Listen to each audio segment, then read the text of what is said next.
Bonjour Florian Philippot. Bonjour. À propos des attaques de ces derniers jours, d'abord dans un commissariat à Joué-les-Tours, puis dans la rue, à Dijon et à Nantes, le président François Hollande estime que ces trois événements n'ont pas de lien entre eux, qu'il ne faut pas faire d'amalgame. Est-ce que vous avez la même lecture ? Bien, qu'il n'ait pas de lien entre eux, formellement, oui, bien sûr. Mais vous savez qu'aujourd'hui, le terrorisme peut s'exprimer d'une autre manière, par des actes individuels. Alors, nous avons trois actes différents, mais je crois que Joué-les-Tours et Dijon, en tout cas, relèvent clairement d'une conséquence de l'islamisme radical. Et je crois que ne pas le dire, c'est comme nier l'évidence, parce que soit on est dans le fait divers tragique, trois faits divers tragiques comme ils sont produits des centaines en France, des milliers, des dizaines de milliers chaque année, malheureusement, et à ce moment-là, c'est un fait divers tragique. Soit c'est autre chose, mais je veux dire, il faut choisir, parce que le gouvernement ne peut pas nous dire en même temps il ne se passe rien, il n'y a pas de terrorisme, et en même temps renforcer Vigipirate, et en même temps ajouter 200 à 300 militaires dans la rue, et en même temps faire une réunion d'urgence ministérielle, et en même temps nous dire, comme il l'a fait par la voix de Manuel Valls, Premier ministre, que le risque terroriste n'a jamais été aussi élevé. Donc on voit bien qu'il y a une espèce de pudeur qu'on ne comprend pas. Ce qui fait peur aux Français, c'est pas de dire la vérité, c'est l'inaction du gouvernement. C'est ça qui fait peur aux Français. Pourquoi s'agit-il de terrorisme selon vous ? Pourquoi utilisez-vous ce mot-là ? Parce que quand on met en avant des revendications religieuses, comme c'est le cas à Joué-les-Tours et à Dijon, et qu'on reprend un mode opératoire défini par l'État islamique lui-même dans ses appels au meurtre, c'est-à-dire soit aller poignarder, soit aller écraser avec des voitures, parce que ça fait partie du mode opératoire, excusez-moi d'employer ce terme-là, mais c'est ainsi, défini par l'État islamique, alors on est clairement dans cette sphère islamiste. Voilà. Sur la revendication religieuse, pour le moment, c'est pas avéré. Vous regardez les vidéos. Certains témoins ont dit que oui, d'autres non. Donc, on peut rester prudent encore. Ah, on doit rester prudent, bien évidemment, mais on doit ouvrir toutes les hypothèses et on ne doit rien fermer pour des raisons simplement idéologiques. Moi, je veux bien la psychologisation de tout, mais à ce moment-là, on va nous expliquer qu'il suffisait que Ben Laden aille voir un psy, puis ça aurait tout réglé. Bon, c'est plus compliqué que ça. Il y a derrière cela une idéologie fanatique et il faut donc prendre les mesures contre les prêches radicaux. Justement, politique fiction, vous êtes ministre de l'Intérieur, à la place de Bernard Cazeneuve, vous faites quoi aujourd'hui ? Déjà, je dis la vérité aux Français, premièrement. Deuxièmement, je mets en place les conditions de la lutte contre le fondamentalisme. Alors ça veut dire quoi ? Ça veut dire retrouver déjà la maîtrise de nos frontières. Qu'on sache au moins qui rentre sur notre territoire national. Et concrètement, ça veut dire quoi ? Maîtrise des frontières ? Ça veut dire par exemple qu'il faut mettre fin à Schengen. Et il faut arrêter de parler de ce sujet en permanence, d'enfumer les gens avec ce sujet-là, comme le fait Nicolas Sarkozy par exemple. Non, il faut prendre des mesures concrètes. Schengen est un échec lamentable. Il faut maîtriser, non pas les fermer, mais les maîtriser nos frontières nationales. Et puis il faut surveiller en interne les prêches radicaux, expulser les imams étrangers qui ont des discours de haine qui ne sont pas républicains, et considérer que la lutte par les services de renseignement qui doivent être renforcés contre l'islamisme est un impératif national. Mais fermer les frontières, en quoi ça aurait pu empêcher, par exemple, ce qui s'est passé à Joué-les-Tours ? Mais vous savez, par les frontières passent tous les trafics. Par les frontières passent tous les déséquilibrés, justement. Mais par Internet aussi.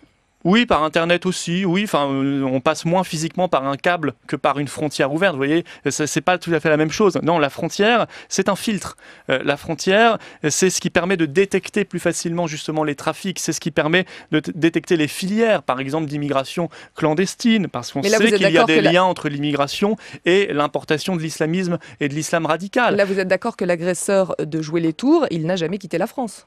Oui, mais je ne vous parle pas forcément de ces cas-là exclusivement. Je vous ai défini un autre volet d'action, notamment contre l'islam radical à l'intérieur du territoire national. Mais il faut aussi lutter contre... il faut arrêter d'avoir les meilleures relations du monde, même des relations de soumission avec les États qui financent l'islam radical, comme par exemple le Qatar et l'Arabie saoudite. Voilà un volet de mesures à prendre, mais il faut arrêter de faire de la démagogie. Et le gouvernement fait de la démagogie quand il nous dit qu'il n'y a pas de terrorisme, mais qu'en même temps, on va rajouter 200 à 300 militaires dans la rue. Alors on le fait pourquoi ? Pour faire de la com', pour faire de la communication. C'est pas très responsable. Rassurer peut-être les personnes aussi. Oui, mais si c'est simplement de la communication à la veille de Noël et la semaine des fêtes, je considère que ça n'est pas de l'efficacité. Les Français attendent de l'efficacité. Sinon, le problème se reposera très régulièrement et de manière tragique. Florian Philippot, vous avez porté plainte contre le magazine Closer pour atteinte à la vie privée. La justice rend sa décision aujourd'hui. Est-ce que vous avez réfléchi d'où pouvait venir cette information, cette révélation ? Est-ce qu'il est possible qu'il y ait une taupe au FN ? Non, c'est tout à fait exclu. C'est simplement ce qui s'est produit déjà. Je ne suis pas la première victime de ce genre de magazine, la presse torchon. C'est simplement de la violation de la vie privée, de la traque, voilà. Mais je n'ai pas envie d'en dire davantage. Je me suis déjà beaucoup exprimé sur ce sujet-là et j'attends maintenant que la justice rende sa décision. Vous savez bien quand même qu'au sein de votre parti, voilà, ça discute, il y a des gens qui n'apprécient pas trop votre ascension très rapide. Vous n'imaginez pas que ça puisse venir de l'intérieur? Non, d'autant que je fais une séparation très stricte entre ma vie privée et ma vie publique. Au sein de mon parti, on ne connaît pas mon agenda heure par heure, ce qui n'est pas le cas manifestement de ces magazines. En dehors de votre vie privée, au sein du Front National, on sent qu'il y a quand même plusieurs mouvances, plusieurs courants. Est-ce que finalement c'est... je ne vais pas dire la rançon de la gloire, mais votre parti a grossi, vous avez gagné des élections. Est-ce que ça fait partie finalement de la normalisation du parti? Vous devenez un parti comme les autres? Je ne vois pas très bien où est-ce qu'il y a plusieurs courants, plusieurs mouvances. Moi, je vois une ligne, celle de Marine Le Pen et du Front National, qui correspond à nos convictions patriotes. Vous n'avez pas les mêmes idées, par exemple, que Marion Maréchal Le Pen? Je ne vois pas sur quel sujet. Enfin, on me dit ça, on me répète ça, mais on ne me démontre jamais sur quel sujet. Si, nous sommes tous pour défendre la souveraineté nationale, pour redonner à la France sa place dans le monde, son rang dans le monde, pour lutter pour l'identité nationale, la prospérité de la France. Et je crois que rien que cela, ça nous distingue de tout le reste. Ça nous distingue de l'UMPS qui a vendu la France à l'Union européenne, qui l'a vendu aussi pour sa diplomatie à Washington et qui attaque sans cesse par ses politiques de communautarisme, d'immigration, son identité nationale. Voilà, je pense que la ligne du Front National, elle est extrêmement claire. Maintenant que le Front et le Rassemblement Le Marine accueillent de nouvelles personnalités, des gens qui viennent de la droite, de la gauche, des patriotes sincères qui nous rejoignent, tant mieux. C'est la preuve qu'effectivement on grandit, c'est la preuve qu'on devient un parti mûr, qu'on devient un parti crédible, un parti de gouvernement qui attire des personnalités de talent, comme ça a été le cas récemment. Et un parti qui se frotte à l'exercice du pouvoir, c'est le cas notamment à Yange, en Moselle. Fabien Angelman a été déclaré inéligible pour un an. Alors, il a fait appel, qu'il y aura une autre décision. Est-ce que vous estimez quand même que c'est un raté? Il a fait appel, donc nous verrons bien ce que dira le Conseil d'État. Si vous voulez... Mais ces comptes ont quand même été rejetés, ces comptes de campagne. Oui, c'est pas le seul. Les comptes, vous savez, les règles électorales sont tellement compliquées. Mais là, on parle de 1 500 € de tracts et d'un chèque de cautionnement qui n'a pas été signé par la bonne personne. Donc c'est une erreur, d'accord. Peut-être que les comptes doivent être rejetés, ça arrive. Mais de là à entraîner, il peut rester au Front National. Mais de là à entraîner un an d'inéligibilité, excusez-moi, ça me paraît tout à fait disproportionné. On parle encore une fois d'un compte de campagne de 12 000 € et de 1 500 € de tracts. Ça a été régularisé en plus. Mais c'était simplement un chèque qui n'était pas signé par la bonne personne au regard du code électoral. D'accord, c'est une faute, mais ça ne mérite pas un an d'inéligibilité. Je pense que chaque esprit responsable et sérieux le reconnaîtra. Et pour le reste, oui, les mairies du Front National font un excellent travail. Voilà, ce sont les seuls, contrairement à l'UMPS, qui n'ont pas augmenté les impôts locaux cette année. Elles sont même plusieurs à les avoir déjà baissés, comme à Hénin-Beaumont, par exemple, ou à Beaucaire. Et elles sont en train de mettre en place une politique pour le commerce de centre-ville, pour la sécurité, pour le développement économique. Et je considère que c'est un très beau succès qui témoigne de notre capacité à rassembler des équipes sur un projet innovant. Florian Philippot, Marine Le Pen était à votre place il y a 6 mois, juste après les élections européennes.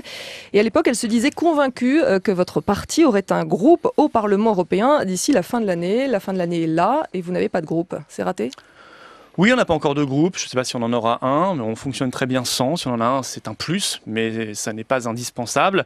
Et ce que je vois, en tout cas, c'est qu'on porte une voix différente. Et pourquoi vous n'avez pas réussi ? Parce qu'on ne prend pas n'importe qui. Voilà, on n'est pas comme M. Farage qui va chercher n'importe quel Polonais pour faire son groupe. Nous, on a des exigences, on a des valeurs, on a des convictions et on fait un tri extrêmement sérieux. Maintenant, vous savez, quand moi je suis au Parlement européen, je vois l'UMPS voter. Ils votent systématiquement tout ensemble, toutes les directives. Nous avons, déposé par exemple une motion de censure contre M. Juncker à la tête de la Commission européenne. Eh bien, l'UMP, le PS, comme le Front de gauche et les Verts d'ailleurs, ont voté contre cette motion de censure, c'est-à-dire qu'ils veulent continuer avec M. Juncker, qui avait été à la tête d'un pays qui pratiquait l'exil fiscal, et bien à la tête de la Commission européenne. Ils veulent continuer avec M. Juncker, qui est pour l'entrée de la Turquie dans l'Union européenne, qui est pour les transferts de souveraineté et l'Europe fédérale. Et ça témoigne de leur collusion sur le sujet européen, et ça témoigne du fait que nous défendons, nous, les intérêts français. Nous sommes les seuls dans cette Assemblée européenne à défendre les intérêts de la France et des nations souveraines. Florian Philippot, une dernière question. Votre parti, le Front National, a emprunté plusieurs millions d'euros auprès d'une banque russe. On en a beaucoup parlé. Ça a été médiatisé depuis justement que cette affaire a éclaté au grand jour. Est-ce que les banques françaises ont changé d'avis ? Pas à ma connaissance, en tout cas, se sont pas manifestés. Voilà. Moi, je suis favorable à ce qu'une loi oblige au moins une banque française à prêter aux partis politiques français pour une raison d'équité, d'égalité. Mais c'est vrai que ça a ouvert un débat. D'autres voix dans la vie politique française se sont élevées pour dire que ça n'était pas normal. Peut-être parce que nous ne sommes pas les meilleurs amis des banques et de la finance, c'est vrai. Et contrairement au président de la République et à l'UMP qui sont à genoux devant le pouvoir de la grande banque et de la finance. Et la déconfiture du rouble, ça vous inquiète ? Je crois qu'il a regagné un peu de oui. sa valeur. Et écoutez, chacun gère ses affaires. Hein.